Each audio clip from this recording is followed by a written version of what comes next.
What is going on, YouTube people? Neo Cards and Comics here for another edition of the weekly sports card market update. A tradition here on the channel that has been running for years now. The famous Sunday video. Get more comments from the community when I see people in person at shows and stuff about this video than any other by a mile. So here we sit again to gather around on Sunday morning before our football starts for the day. No, I will not rant about Deshaun Watson today, even though I probably could. Got a lot of new stuff to get caught up on. I am recording this much earlier in the day than normal. I ran to my local card show this morning, did a very quick lap, picked up a case of the new Pokemon release of booster boxes to stash away, and ran home, got to eat some lunch, got to record this video, and then I am hitting the road. I got about a 2-hour drive. I am heading to Card Collectors 2's Hobby Rip Night that is going on later this evening, that is going on all across the country at LCSs everywhere.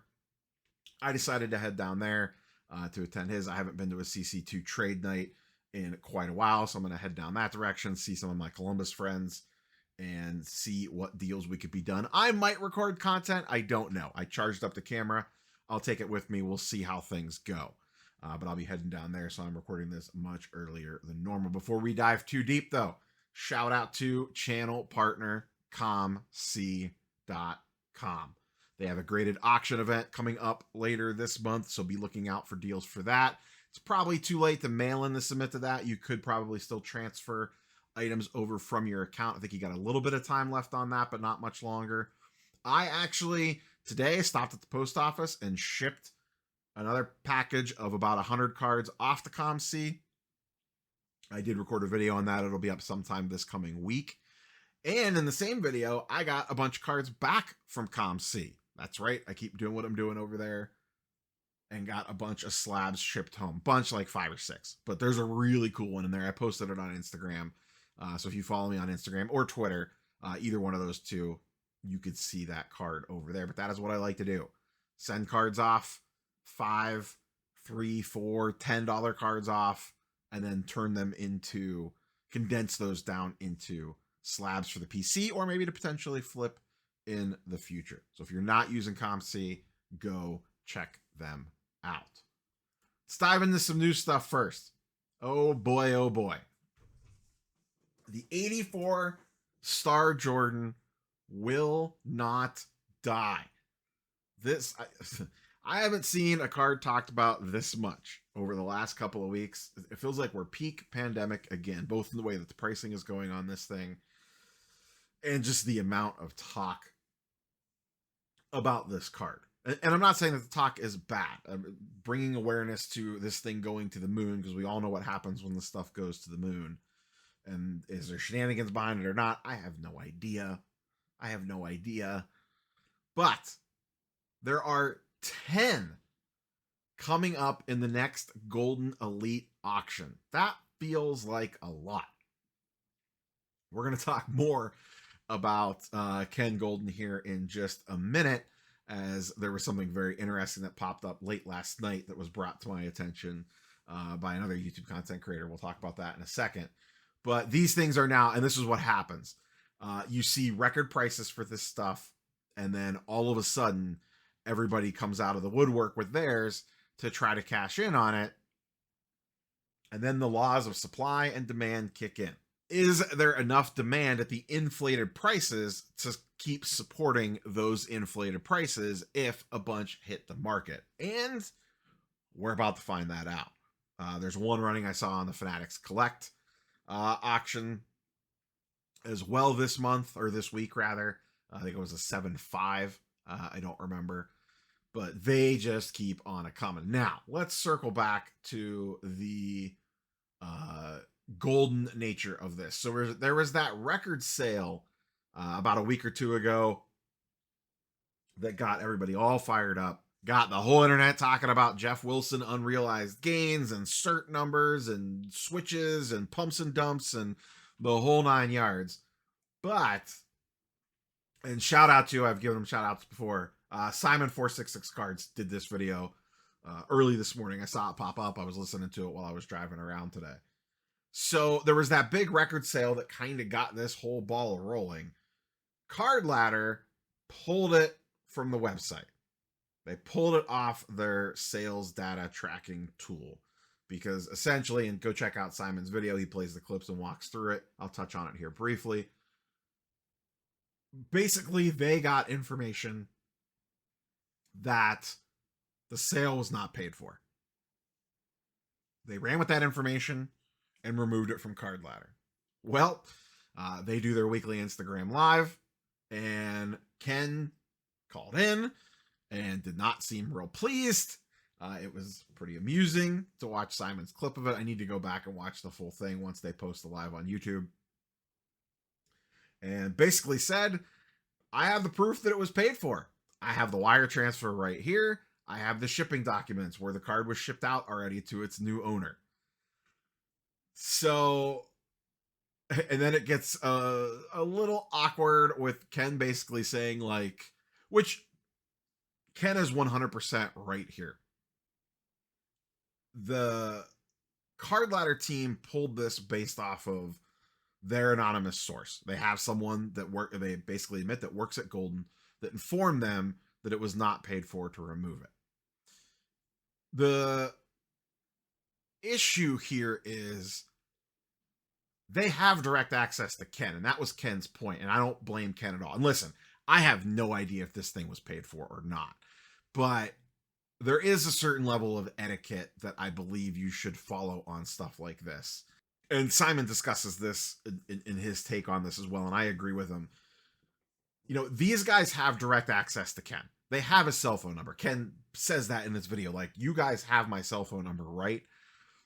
And his take was, and I think what got him riled up is that they did not check with him first. And if you're going to go to the lengths of pulling the sale, why wouldn't you also just double check with Ken when you have direct access to him? And to be fair to Ken, say what you want about him, love him, hate him, whatever it is, he is, you know, I have DM'd Ken questions before, and I don't really know that he knows who I am, but he has responded. I have asked him questions about stuff that was looking a little weird on Goldin at one point in time that he dug into and researched and got back to me on in a very timely manner.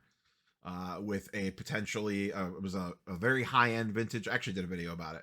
It was a high-end vintage card that did not have an activated cert number that was running in a premier auction, and I DM'd Ken and asked him about it, and he researched it and got me back the information, and then I verified that information, and he was 100% correct.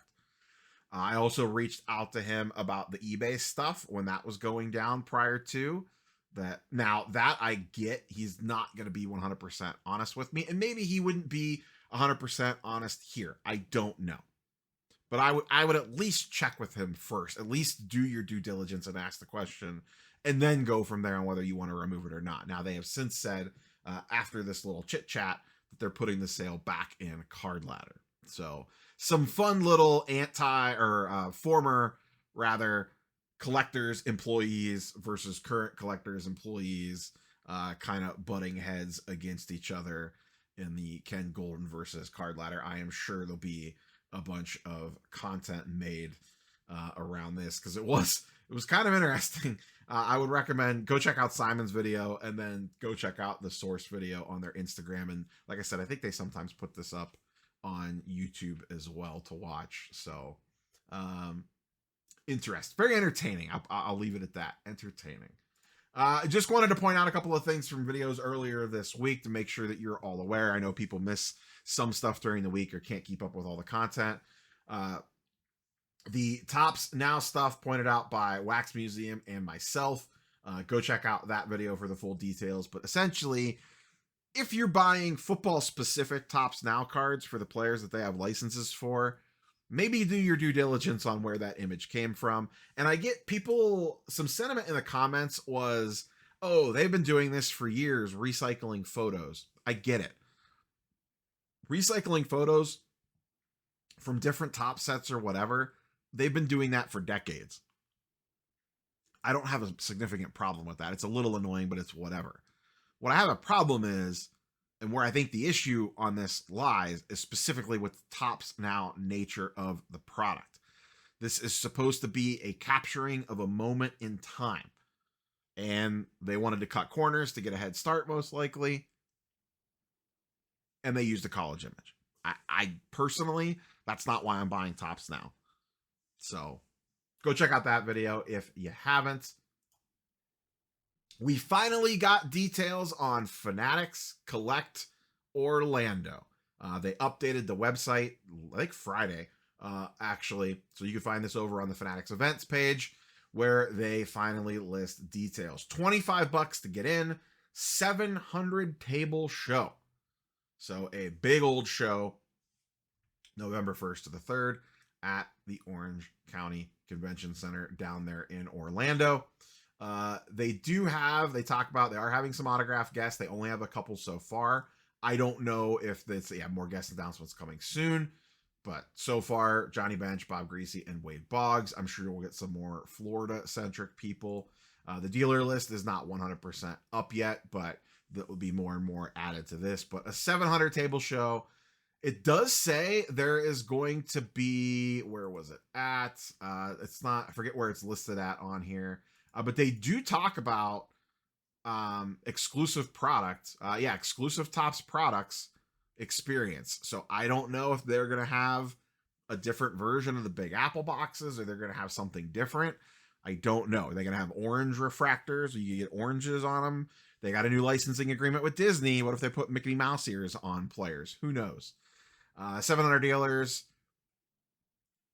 on-site grading, main stage again, activations, Kid Zone, Fanatics Superstores. So they're not going to have the full pomp and circumstance that they had at New York. This is different from the New York event. This is more pure card show with some sprinklings of some of the stuff that they had in New York, like the Fanatics team shop, probably a Lids team store, this main stage, maybe some smaller exclusive product, a less diverse autograph list. Now, the interesting part here, which I did not realize this until I made that video earlier this week about the Pittsburgh event being canceled, this Orlando show and Dallas, the fall Dallas show, are the same weekend. Dallas and this are competing head to head. Also going on that weekend, which someone informed me of, in Texas, is a Houston Collecticon, which is a major Pokemon event. And I've been told that a lot of the Pokemon TCG dealers that normally set up at Dallas are heading towards that Houston Collecticon. So it'll be very intriguing to see what the crowds look like at both these shows, Dallas and this Orlando show. Where do the dealers choose to go if there's someone that could potentially set up at both? And just how all that plays out. This is exactly what I was talking about with these shows cannibalizing each other. Now you have Fanatics literally going head to head with the Dallas show. I did hear, and if you were at Culture Collision this weekend, please sound off in the comments down below. It sounds like that show was a little slower than normal, at least foot traffic wise. I talked to some dealers, a handful of them. It seemed like people were spending money, but foot traffic was definitely down at that event. Once again, you get into these Saturdays in the fall, it gets a lot more trickier to be able to break away from family commitments, college football, the whole 9 yards. There's just a lot of stuff going on this time of year. PSA Terms and Conditions. Once again, this is just me pointing you back to a video from earlier in the week. Highly encourage you to go check this one out if you haven't already. PSA updated its terms and conditions, just to give you the quick rundown. They changed some things, updated some things, clarified some things, and I feel like those are important things for you to know before you submit the PSA. If you delete, you got the email if you've ever submitted the PSA. If you deleted it, go back and read it. I don't cover every single thing in there. I just picked out some key highlights on it. That was the video on Saturday. Let's transition over to some charts and graphs. Back half of the video equals charts and graphs. Powered by Market Movers, link in the description down below. First up, just wanted to check. I kind of like doing these weekly check-ins on Topps Chrome Hobby. basketball and Topps Composite, they are trending closer and closer to each other. And this is a combination of both. Topps Composite football continues to creep up. Topps Chrome basketball continues to creep down. I will say I did move my Topps Chrome hobby box at the show this weekend. I took it with me specifically to sell. I let it go for, I think, $375 cash, which I was fine with. I was into it for whatever it was at pre-order price, $250, $260. I made the quick $100 on it. And then I actually took that money and went and bought a case of the new Pokemon release. So it all worked out. Had plenty of room on it because of what I got it for, and it enabled me to leave one of my dealer buddies some room for him to put it out on his table and make a run at making a decent little profit on it as well. But those boxes do continue to creep closer and closer together. I did see we got the Topps, I think it's Motif release this week. I did not watch any box breaks or anything on that. It's a higher end release. I think it's like $8 something a box. Auto loaded, and I heard the checklist has some really good names on it, but is also very massive. So if anyone has ripped any of that or has any experience with it or bought in the breaks, feel free to sound off down below. Topps or Bowman Chrome Baseball released this week as well. Not a lot of hype around this product. $300 a box is what it's sitting at. Hasn't really moved much. Haven't really seen much hype around the singles on it. I saw there's some Garbage Pail Kids inserts in it. Then the other thing Topps related this week, Topps Chrome Sapphire released to Montgomery Club members. It sold out nearly instantly. $350 a box with a guaranteed auto. So I assume that will be coming to the Topps website this week, or maybe a week after, but usually it follows Montgomery Club pretty closely. So, and Topps Chrome Sapphire will be a monster release. That stuff will sell out super, super fast. Hopefully they do their little EQL thing or whatever it is to submit orders for that, because it will go quickly. I would be interested in purchasing at least one box to rip one on the channel. I generally like opening Sapphire. Let's talk a little football. We're going to focus on football for the most part and flirt with baseball a little bit today. Tua. Got to start with Tua. It sucks. No one likes to see a guy get injured. I just don't know. It's still way too soon to say exactly how much his cards are going to crash. We've seen some movement. This is over the last 14 days. A couple sales have happened on some of his cards since the injury. The Silver Field Level PSA 10 and the Optic Hollow PSA 10 both had sales after the game. Those have dropped 40%, and this is just in the last 14 days. The PSA 10 Silver one has not sold till prior to that game. The last sale on that was $500. The problem here is you were never, I mean, you almost weren't before. Now you are never going to feel safe holding his cards. I mean, it's legitimately on the table that he could retire. I don't know if it will happen or not. You know, that news hasn't come out yet. We don't know how long he's going to be out for with this concussion, but it's just scary stuff. It's really scary stuff. And this is definitely one of the risks that we all take when we put this money into these players. This is the stuff that can happen. And now he has even more increased risk. I could not imagine owning anything remotely high end of his. You know, if you PC him or whatever, you know, do your thing. But super high end stuff of his, there's just no way I'd want to hold on to it. There's just way too much risk associated with it. I wouldn't be surprised if this stuff drops further. I wouldn't be surprised if his Silver Prism takes a pretty big hit along with his autos and contenders and all that other jazz. There's just way too much risk in him right now, assuming he even continues to play football. So scary stuff all around there. Patrick Mahomes, just a quick little check-in. I haven't really looked at his prices in a hot minute. This is over the last 30 days, so right before the season started. He's up about 13%. Just cruising along, doing his thing. Looks like he's got a fresh batch of weapons with Rice and Xavier. Travis Kelce looks like he's slowing down a little bit. But Pachenko looks pretty good. They're probably going to have a pretty good season. His stuff is probably going to slowly creep up as we move throughout the season. At that price point, it makes it really tough to have huge jumps. It's all about slow and steady now with his stuff. Some guys who really took off. Malik Willis. We hinted at this last week, but we have a little bit more data to show. His Silver Prism PSA 10 is up 173% over the last 60 days. This card was going for about $30, is now sitting at about $100. You're a madman if you're buying these things at $100 a pop, in my opinion. What the hell do I know, though? Will Levis. Ouch. This is his Silver Prism PSA 10, currently sitting at $130.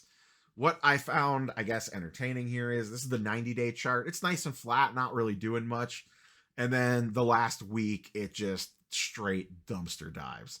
And this just shows you how fast this stuff could change. This card was basically sitting at 225 all summer and into this late part of the summer. One game.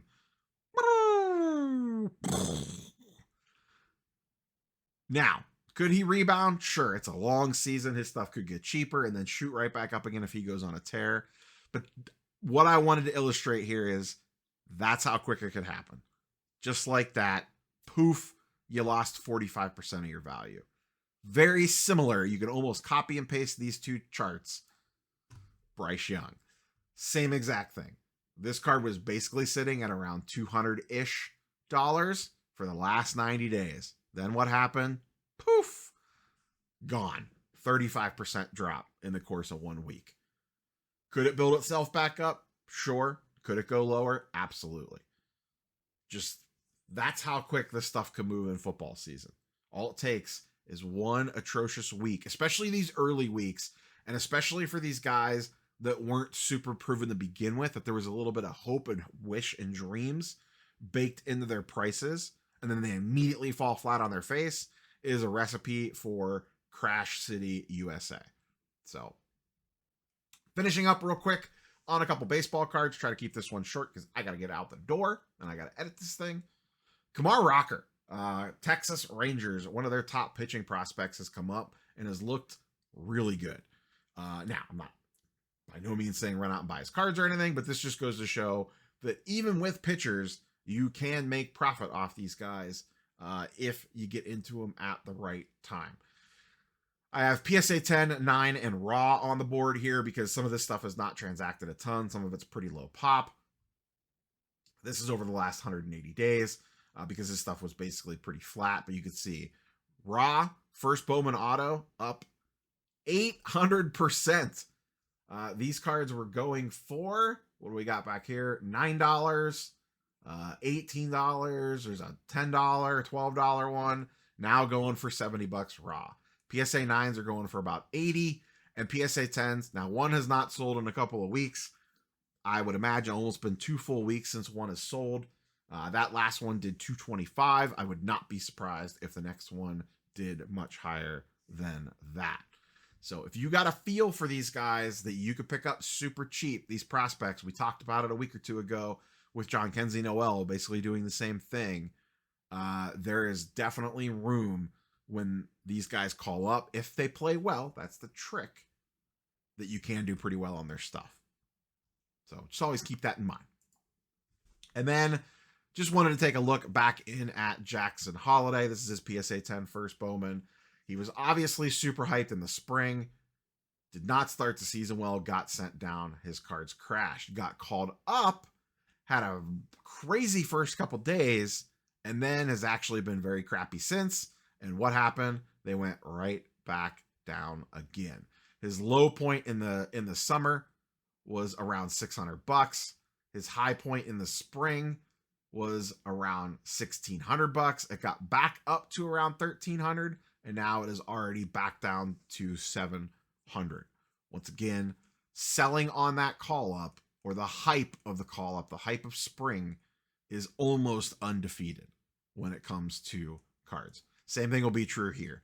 Kamar Rochon will probably peak out right around in this for the next couple of days, this probably weekend, maybe next week, if he does really well in his next start.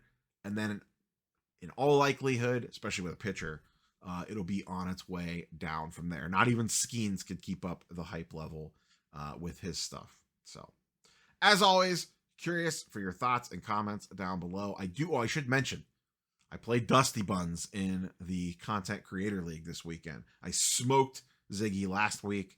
I play Dustin this week. Off to a strong start. I had Achane going on Thursday night. He had Tyreek Hill. So I'm already up a decent amount there. We'll see how that one finishes up. But all right, I got to edit. I got to get on the road to CC2. We will catch you boys and girls on the next one. Peace.